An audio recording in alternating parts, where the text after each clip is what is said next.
So happy to see everybody here this morning. And if you will rise when you're able, we will sing our joy song, which is like way low. So I'll move out of the way so you can see it.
Thank you, Nancy. Thank you, Rick. Good morning, everyone. Good morning. Good morning. Anyone celebrating with us for the first time?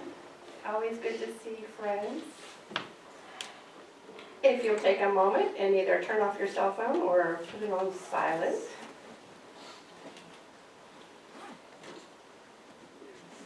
Okay. Our 1-minute reader today is Nancy. Our musician is Chris Hale.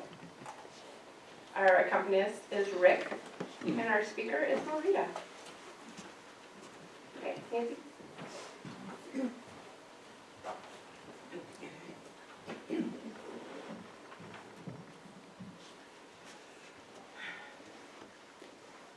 In quietness and confidence, I realize eternal strength.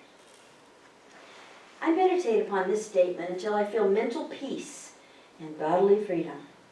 Every anxious thought must be banished. This is the lesson I learn above all others. Every feeling of fear is eliminated. Every thought that is not in accord with the omnipresence of God is dropped into the bottomless pit of nothingness. This method clears my mentality, and I now understand the meaning of Paul's statement, the things of the Spirit of God are spiritually discerned. I may claim this power of the Spirit because Spirit dwells in me and thinks through me. As I faithfully practice living in conscious unity with the Spirit, I feel that my health is an abiding reality. Spirit assures me that I can act with confidence. In every experience, I feel at one with God's presence. I realize that every contact in my world is a part of the divine order. I expect loving companionship to manifest. I expect adequate supply to meet my needs. I, myself, am the living truth. My body is whole, strong, and powerful. Courage, patience, and freedom are expressing through me. My mind, my body, and all my affairs are in tune with the invisible reality. That's from Nona Brooks.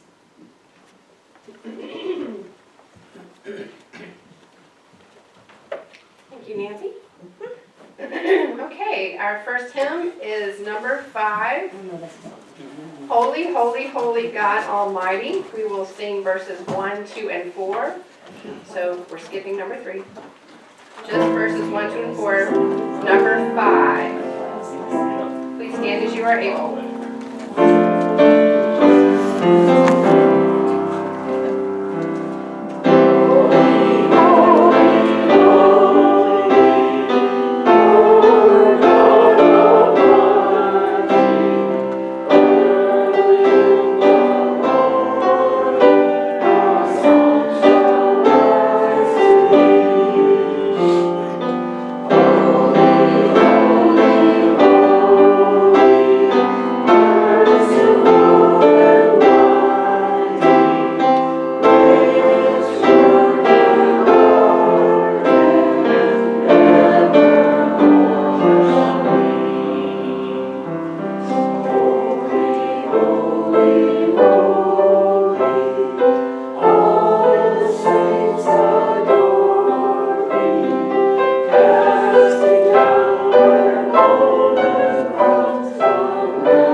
Bible verse is from 1 Corinthians 2:5.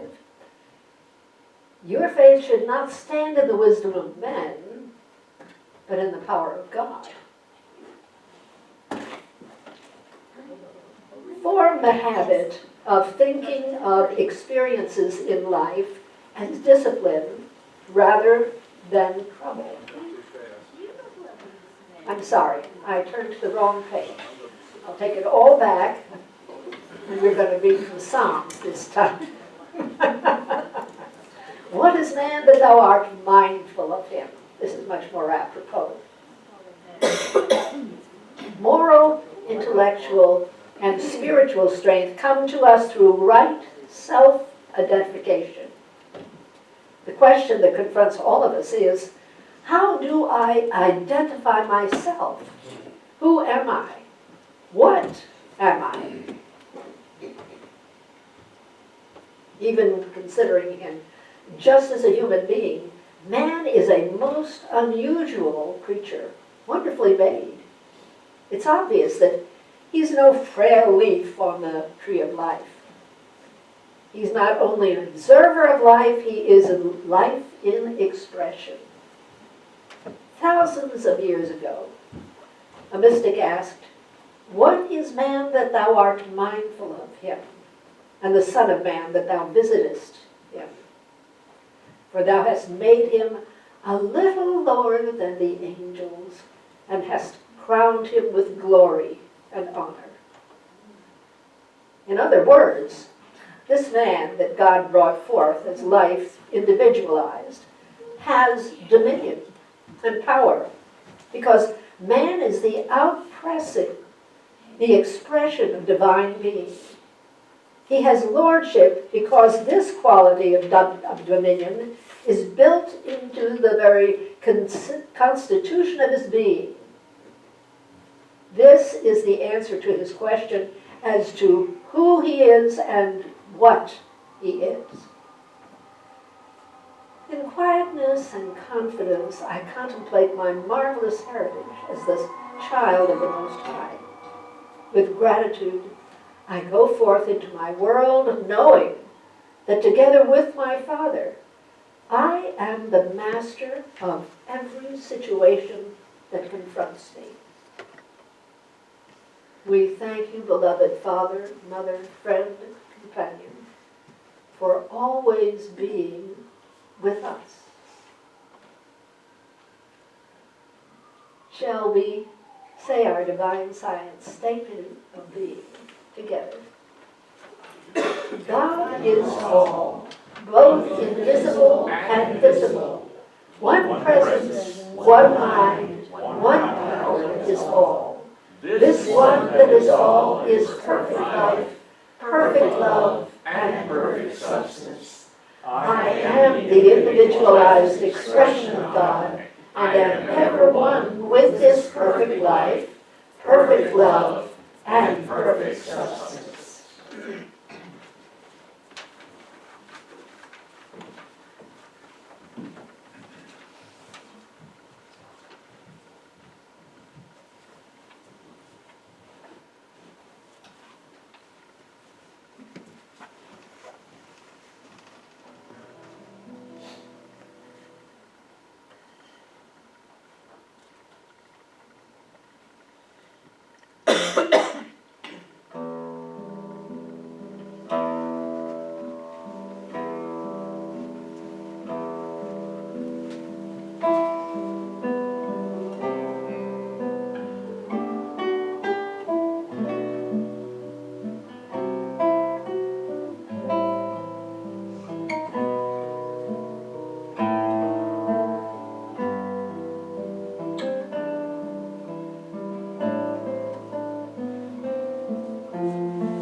This is our time of healing meditation.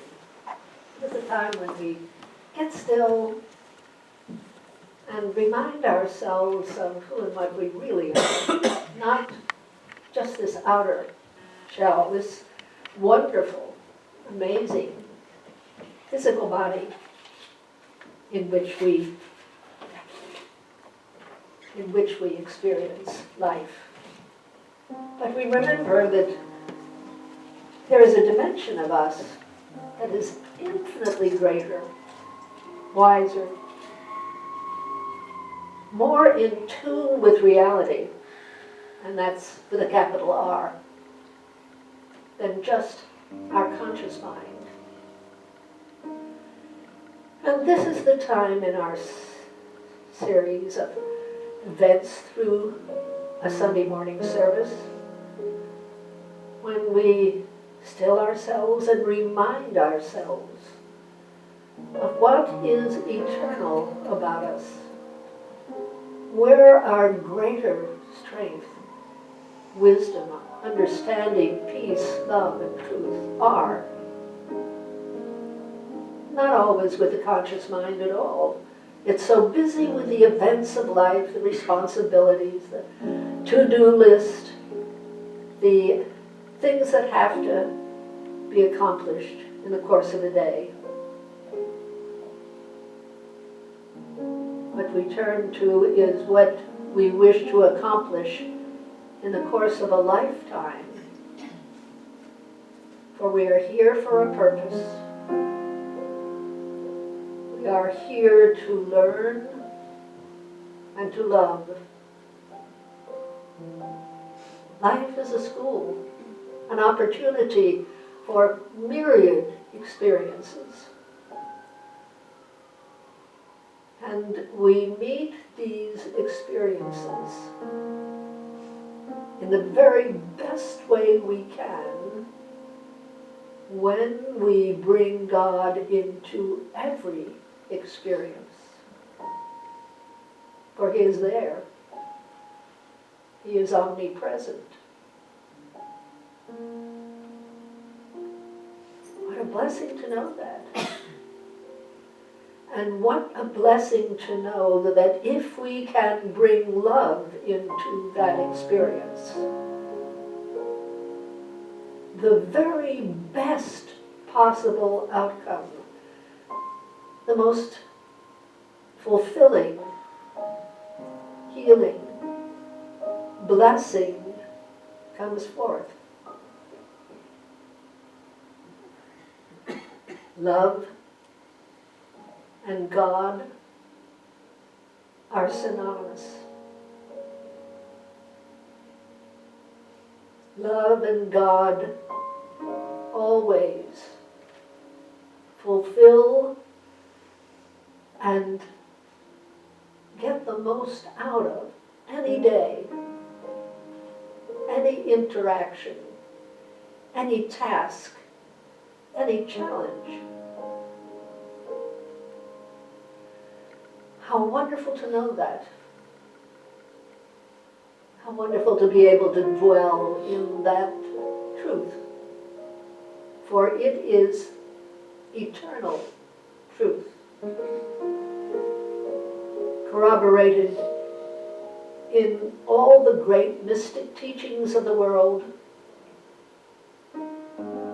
and certainly in the life, the experience, the wisdom, the teaching of our greatest teacher, Jesus of Nazareth.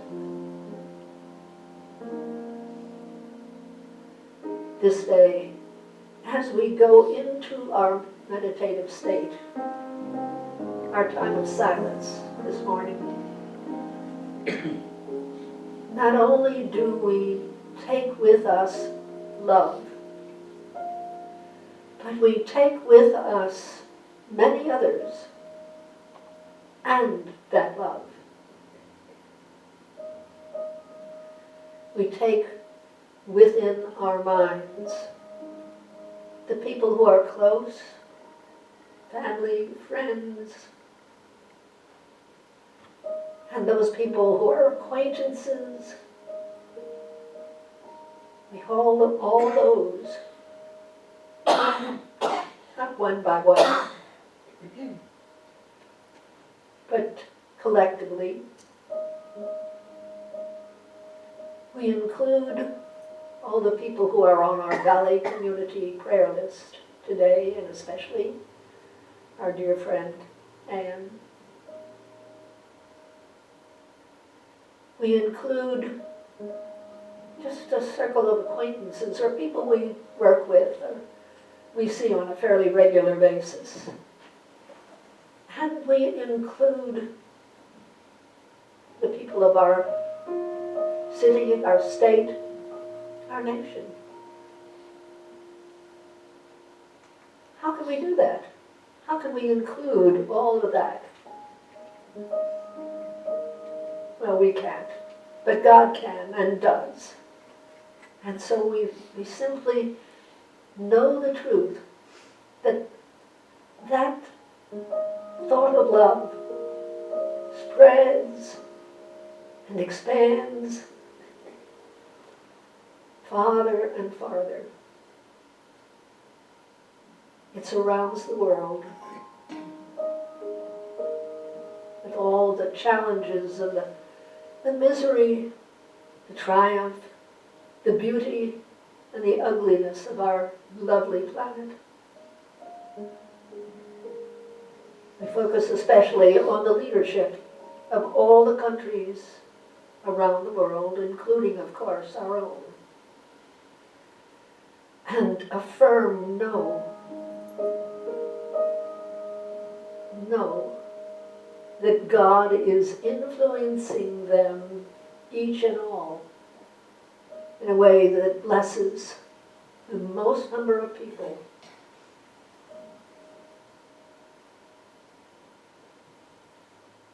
In the 90 seconds of silence that we're going to have in just a few moments, I invite you to bring love into that thought of challenge, responsibility, irritation, impatience, that interaction of harmony, solutions, greater vision, greater good. For love is there because God is there and here and everywhere. And starting now, we relax and know that truth.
Come unto me, all ye who labor and are heavy laden.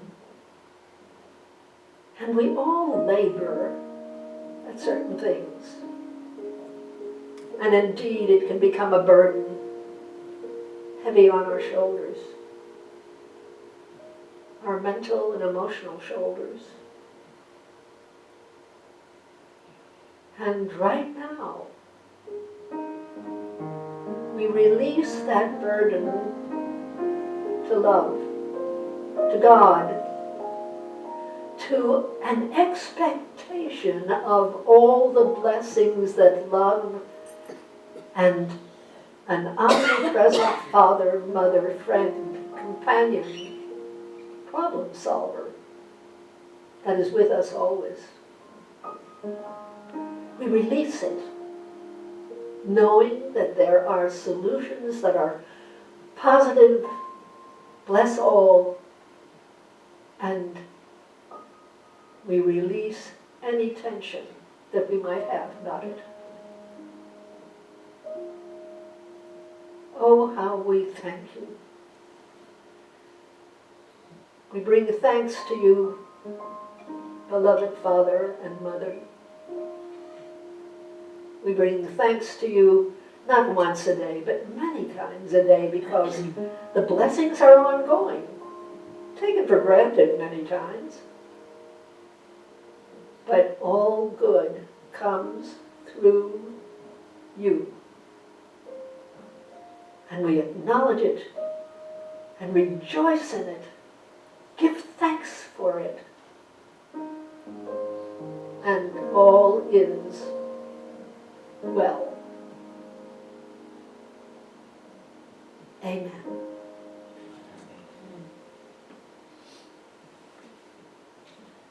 And now, shall we say the Lord's Prayer, which is a translation from the Aramaic, the newer foundation that teaches Aramaic. Shall we say this together? Our Father, who is everywhere, your name is sacred, your kingdom is come, your will is throughout the earth, even as it is throughout the universe. You give us our needful bread from day to day, and you forgive us our offenses, even as we forgive our offenders. And you let us not enter into materialism, but you separate us from error, because yours are the kingdom, the power, and the song and praise from all ages throughout all ages, sealed in faith, trust, and truth. Amen.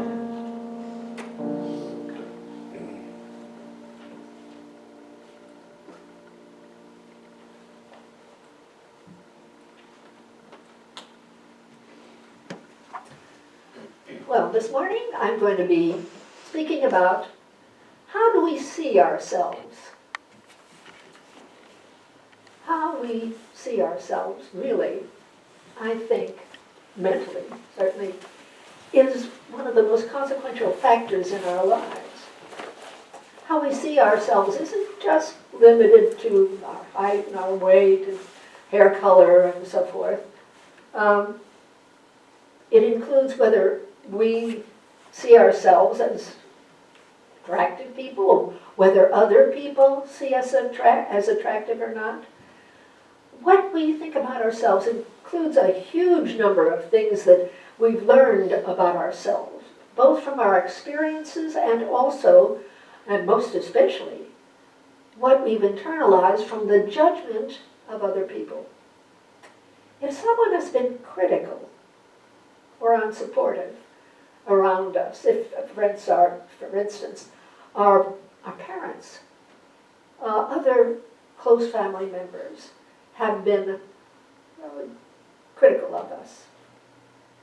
A person can suffer all their lives from the negative descriptions of themselves that they receive from these people, because those early definitions of us are very, very resistant to change. We'll sometimes carry that inner way of describing ourselves to ourselves for the whole rest of our lives. And it doesn't just stop there. I know of one case where a father consistently found fault with his oldest son, but not with the younger brother and sister of this man. That son, now an adult of course, has been subconsciously drawn to work and to interpersonal relationships where he's attracted difficulties one after another, frustrations, defeats. His self-esteem is so low that it's painful to hear about his setbacks and the ongoing negative events in his life, despite his best efforts to avoid or to correct them. Frankly, I see that early negative description of him by his father as really the central cause of these painful, negative life experiences that seem to come along constantly.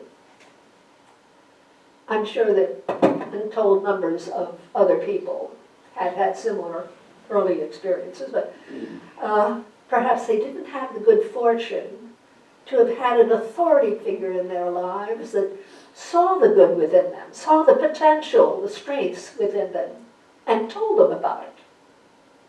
But I know of such a case. I've used this example before standing here, but it's such a good one. I keep going back to it every few years. My mind goes back to a time when my husband had a certain salesman, and this, of course, was many years ago. This man had a high school-aged son, and the son would work for my husband during the summers. He'd put up stock and would organize inventory, maybe do some deliveries, that sort of thing. But this young man never made very good grades in school, never, until one of his teachers drew him aside and told him that he made very good test scores, that he had excellent potential, but it hadn't shown through yet. Well, that one conversation totally changed this young man's life, his self-image. He buckled down. He started making very good grades in school, high school, and I believe he went on to college and became an engineer. How we see ourselves, our value, our relationship to other people, to society, has a tremendous effect, an impact on what we experience, how we view these experiences in our lives as well. Because two people can look at the same experience, and one sees that as positive, and another one sees that, oh, that's terribly negative. Last week, I was looking at the news, and there was a segment about certain men in a prison who'd volunteered to take a young dog and socialize it, train it to be a service dog for someone who was blind, or who had a seizure disorder, or some other serious handicap, whose life really could be vastly improved with the help of a service animal. The prison inmates who volunteered had been convicted of very serious offenses like armed robbery, murder, people we often think of as enemies of society. But that experience of working with a dog dramatically changed their view of themselves. They probably had never experienced the unconditional love that a dog can give a person. They rarely, and perhaps never, had done something unselfishly to help another person. But their self-image was truly impacted in a positive way by their decision to train a dog to help somebody else. Since it began in 1885, probably the most important goal of divine science has been to change people's self-image. Of course, they didn't call it back then, and didn't have such a term. That came along a great deal later. But what Melinda Kramer, our founder, and all those who followed her were determined to do was to change people's self-image. Remember that in the 18th and the early 19th century, and even to this day, almost every Christian church will describe their congregants as sinners. basically flawed because they had inherited the sin of Adam. Bible said it. It's right there in Genesis 3:6. Human beings were fundamentally imperfect, defective. But on the other hand, Mrs. Kramer emphasized what it said in another verse in the Bible, in Genesis. And that was Genesis 1:26-27, which emphasized that God created us in his image and after his likeness. And that certainly was not flawed. God wasn't far away in some distant heaven. In a personal experience of incandescent understanding, she knew that God was and forever is omnipresent. It had just been words before, but now it was a reality, as it had never been before. God is here, now, within, without, never, ever separated from us, forever available to us and loving us unconditionally. Unconditionally? Yeah. Absolutely, unconditionally. God's love is not dependent on our being perfect, never making a mistake. Not one. Everyone makes mistakes. God sees our mistakes as necessary opportunities for us to learn to make wiser decisions.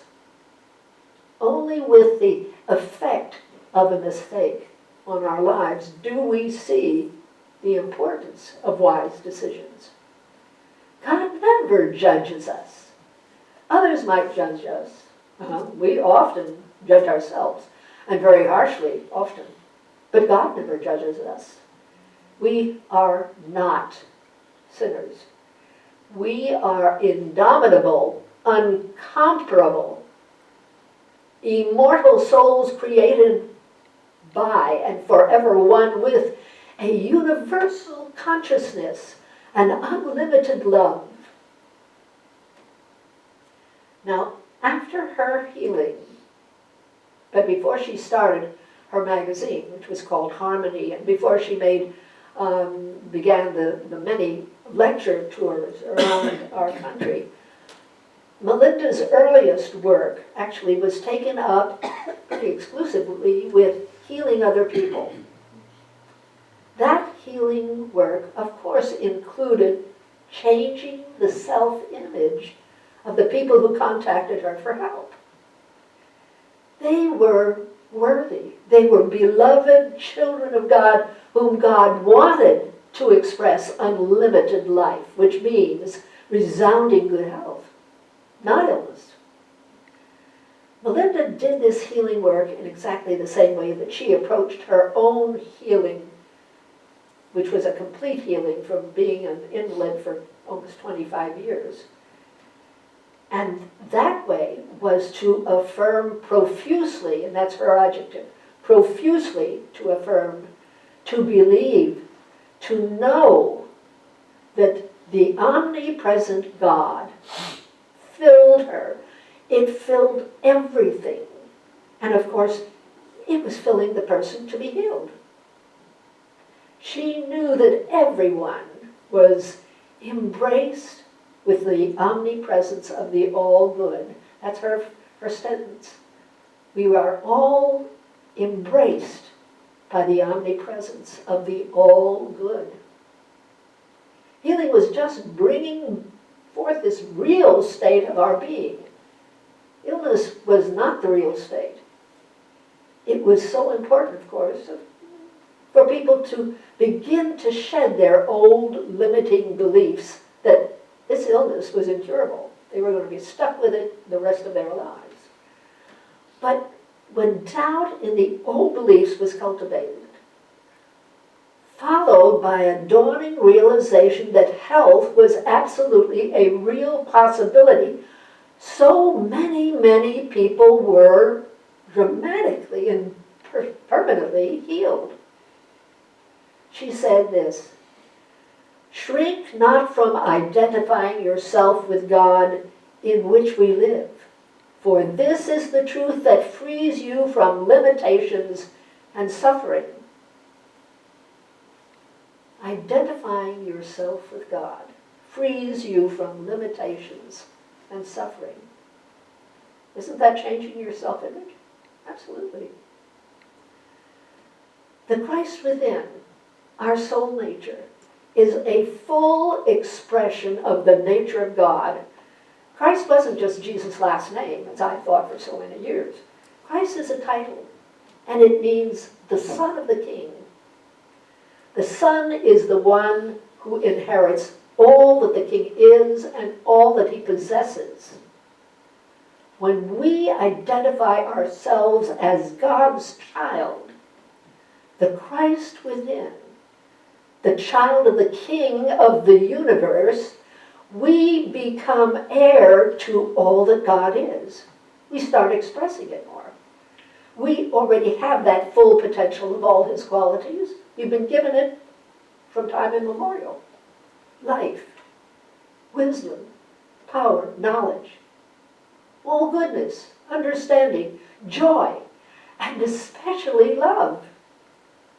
We express godly qualities not just by trying to learn to express them somehow, or even through trial and error behavior.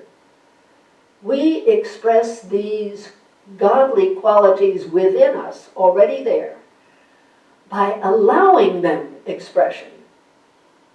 What we are doing is releasing what we are, the truth of us, out.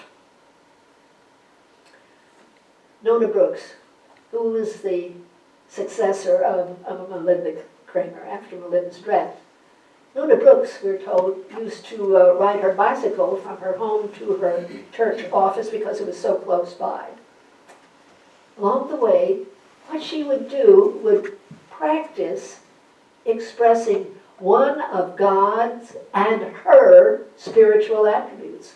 Because she would say, as she pedaled along, she'd say silently, I love you, and I love you, and you, and you. And she would say that to every person that she met on the street.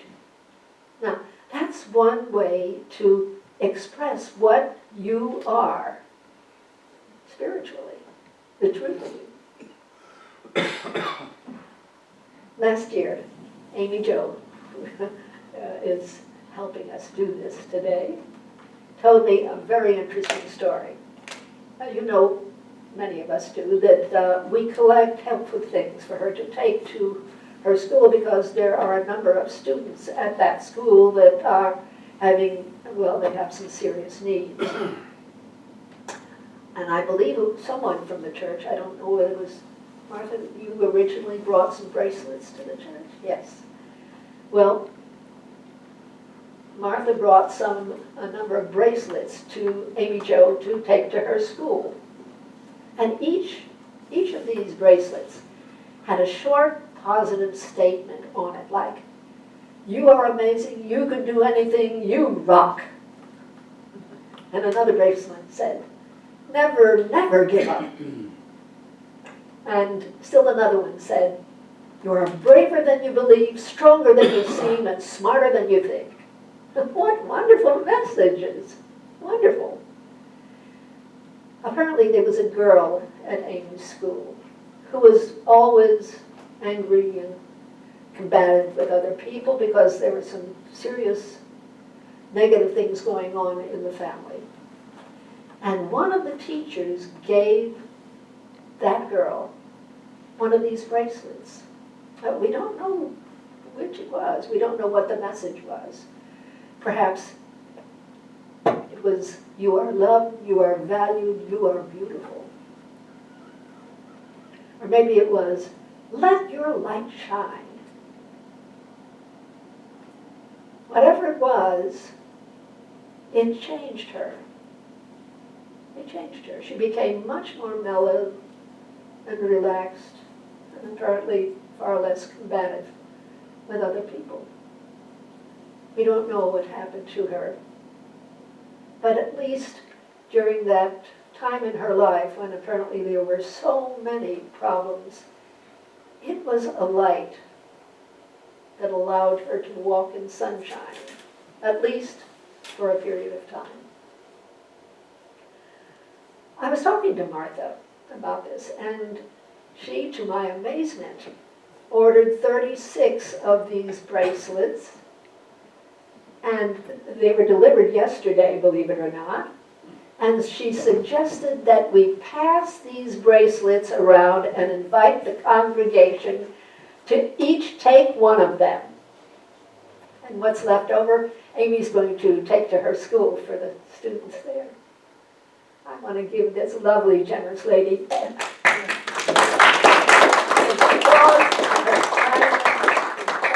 my goodness, what a wonderful thing. But I'm going to be passing the basket around. You look at those statements on the bracelet and choose the one that you like best. But first of all, I want to urge you, don't take one unless you're going to start taking it, putting it on your wrist and wearing it right away. We have a way of taking something and then sticking it on the dresser in the bedroom or on a table someplace and just forgetting about it for a while. No, we need to put this thing on and wear it for at least the next several weeks. Perhaps you want to do something like this for Lent. Yeah. But the second and most important thing is, I want you to think of the message on that bracelet as something God is saying to you. Something God is saying to you. You let God and the message transform and bolster your own self-image. Every time you see the bracelet, every time you feel it on your arm, believe it. Affirm the truth of it for yourself as a message straight from God Himself.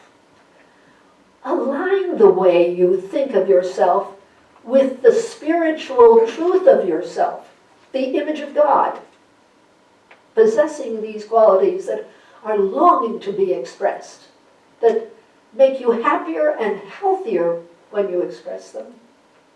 See that spiritual truth of yourself. Define yourself that way. Set your spiritual self-esteem soaring. Let's go within and take a deep breath and realize that, oh yes, we have criticized ourselves and given ourselves a hard time and told ourselves half-truths or untruths about our inability or our inflexibility or the positive nature of our prospects, about the difficulty of living a happy life. Oh my, they go on and on. But we are going to stop. We're going to stop that way of thinking, believing, and come to doubt the truth of it as a reflection of the child of God. For the Christ, the child of the King, can only reflect that which is positive and good and abundant and healthy and joyful and loving. That is the code, the mental code we establish in our minds. And we not only leave it as a code, but it becomes our skin. It becomes our whole being. What God is, I am, writ small.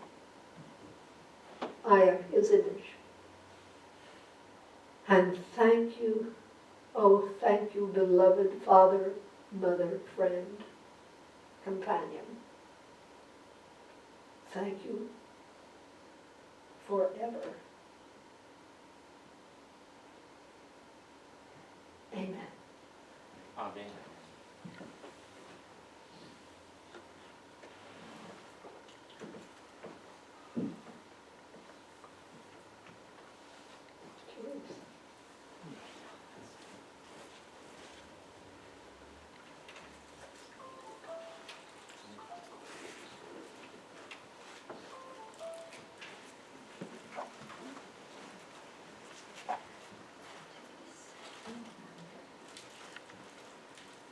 If you could, you could swap it out for another one.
could listen to you all day. Thank you so much.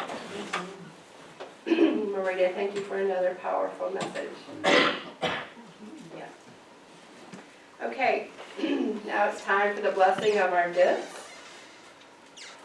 If you will repeat in your orders of service with me. Today, I acknowledge God, omnipresent, as the source of all good, as the source of my good. With this acknowledgement, I accept His will, which is abundance in every aspect of my life. I release all thoughts of lack and limitation, and I am open and receptive to the increased flow of abundance to me right now. I joyfully accept the gifts of life and give freely of the special gift that I am. Through me, God omnipresent blesses and multiplies this gift for all. Thank you, dear God.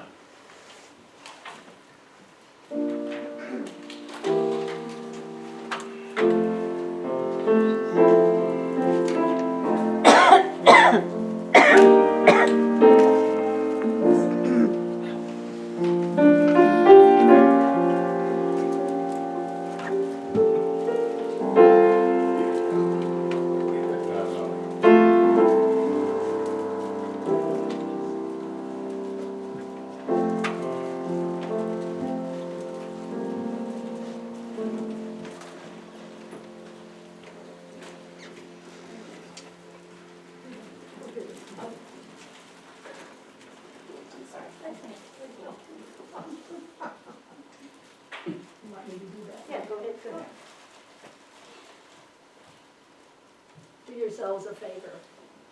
Take one of these, say a prayer for this person, whoever it happens to be, and blessings will return to you tenfold. That person will be blessed, but you'll be blessed even more. It's intelligent self-interest to pray for other people. So,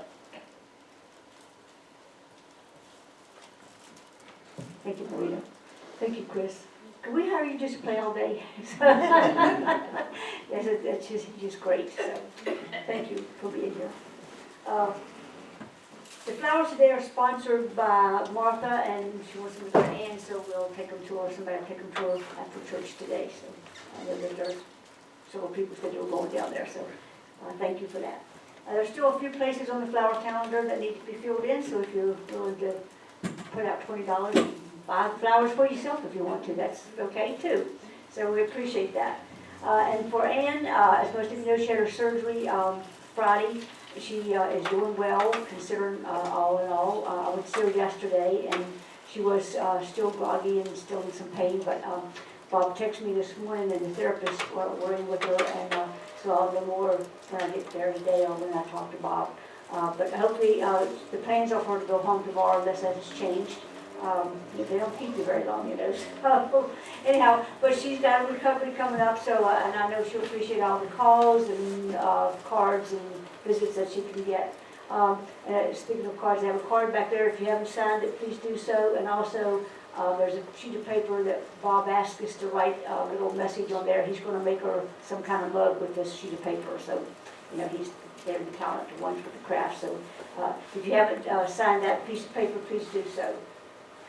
Also, we're still, and there are other people that are out sick with either the flu or a cold or different issues going on. So please keep all these people in prayer also, because there's a lot of stuff going around and some people tend to catch it. And so anyhow, there's other people that are out not feeling well today. So just keep those in mind also.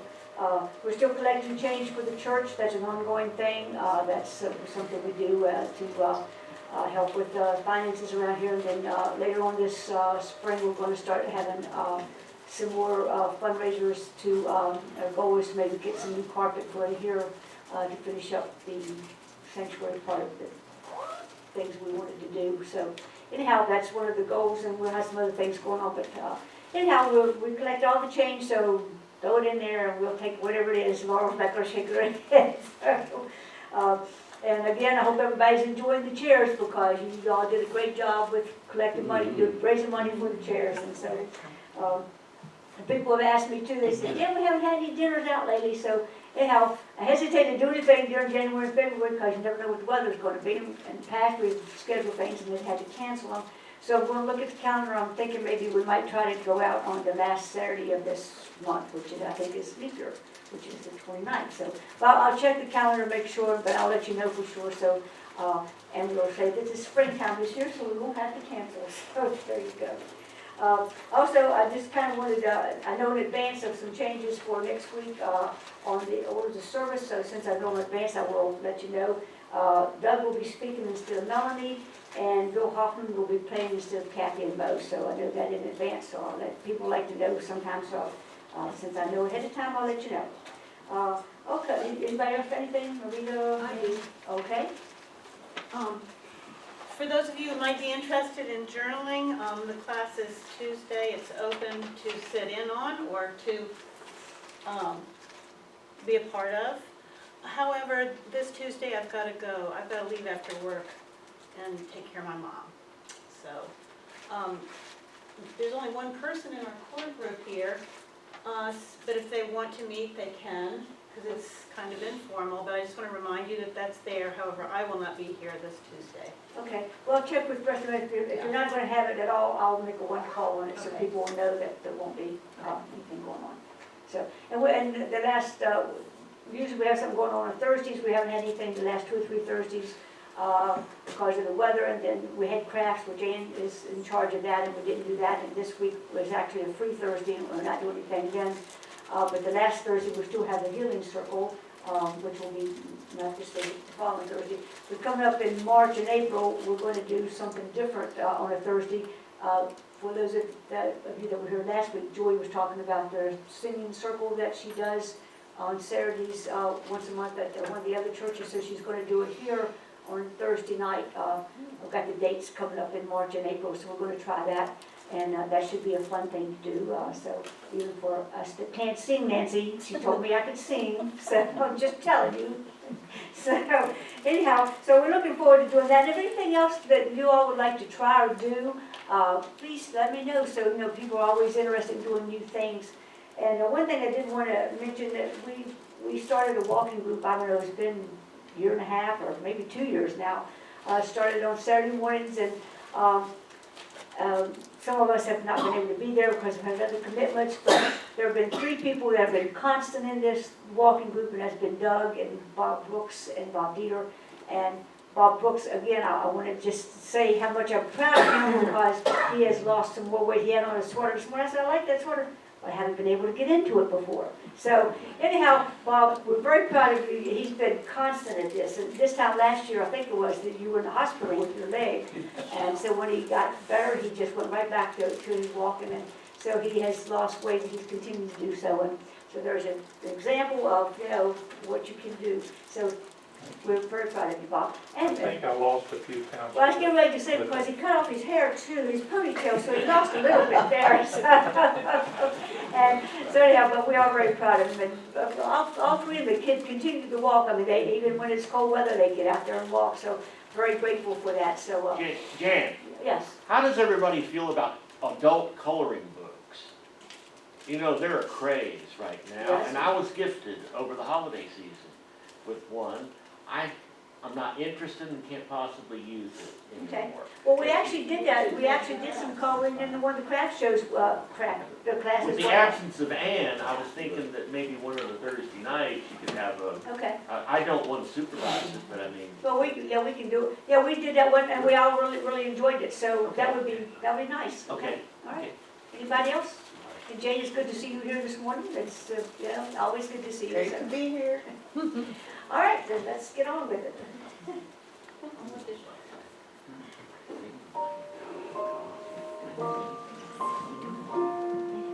Thank you, Jan. All right, let's wrap it up with our final hymn, I Sing the Mighty Power of God, and we'll sing all 3 verses projected on the wall. Sing, stand as you are able. Sing as you are able to.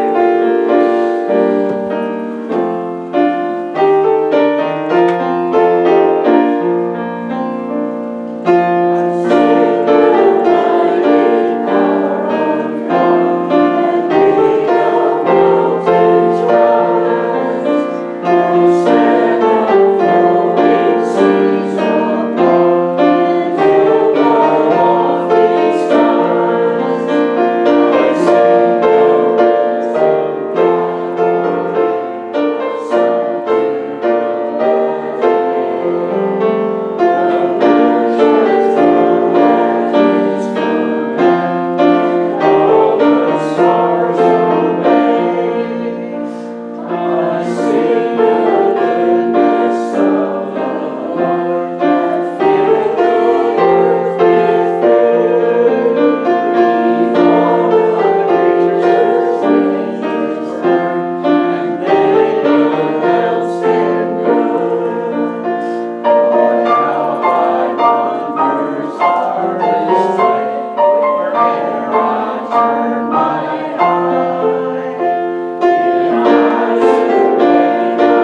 and we are all now part of the circle.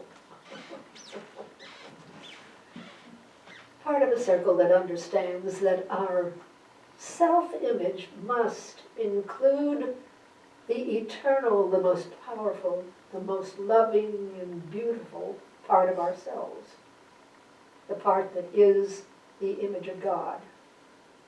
If we carry that self-image into everything we think and do, life blooms.